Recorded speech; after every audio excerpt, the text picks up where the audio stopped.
we've got a pretty interesting story. So Michael Cohen is quite under some water right now. There's a lot of investigations going on into him. And if there's somebody who really knows about Trump and knows like about his shit, about his dirty stuff that he's doing, and Cohen himself is a very dirty money laundering, criminal. And if Trump and Cohen have some really crazy ties that we're seeing, but you guys know Rudy Giuliani, for some reason, I don't know why he's still advising the president after the multitude of shitty things that he's done. I mean, they're pretty much in this Michael Cohen rap because of him. When he goes on the air and says, "Oh yeah, he did pay him $130,000, for Michael Cohen to give to Stormy Daniels. He did do that." And then going back to, although most of the travel ban got upheld in the Supreme Court, with the district courts, what they said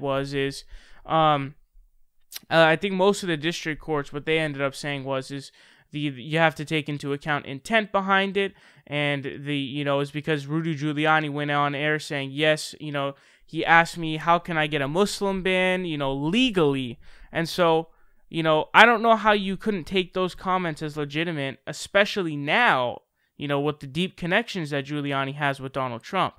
But here's what the story is on Giuliani advising Trump not to pardon Cohen right now.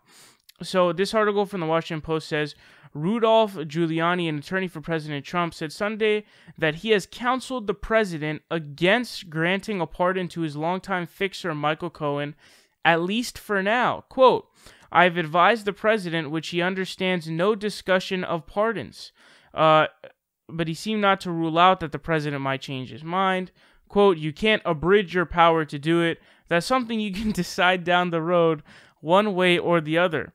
It goes on to say Cohen, who's Trump's former attorney and who once famously said that he's prepared to take a bullet and do anything to protect him, is under intensifying scrutiny from federal prosecutors in Manhattan. So if he does end up pardoning Michael Cohen, there's going to be a ton of scrutiny of Trump. And obviously, there's already an uncharted amount of scrutiny under Trump. There would be even more, and there would be a lot of backlash for that, because then you're really getting into some serious corruption going on, because you're just pardoning people who are criminals, but you don't want to get under a hot water yourself, so you're going to pardon them. And I know that Dershowitz as well. So the thing about Dershowitz, and because I saw something that he said that I'm not going to make a segment on, but I'll touch on it here, is he was trying to say that, the pardoning of someone, you can't take into account the intent of the president upon pardoning someone for a criminal charge, which is, honestly, we're not talking about a criminal charge here. We're talking about impeachment. And impeachment, you can absolutely take the intent of the pardon, because that totally makes sense. Just like they did with Richard Nixon, having one of the articles of impeachment being abuse of power. You can totally take that into account. Obstruction of justice is a huge reason to impeach a president.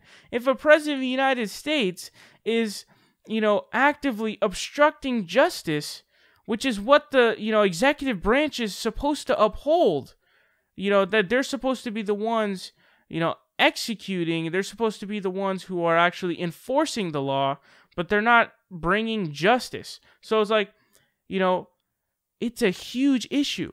And just like we saw with Nixon, obviously it didn't end up going through because Nixon resigned right after the House, the articles of impeachment were passed. But what you're talking about is, what you're looking at is a very, very, necessary position of looking at intent behind this. Superbly important is what it is.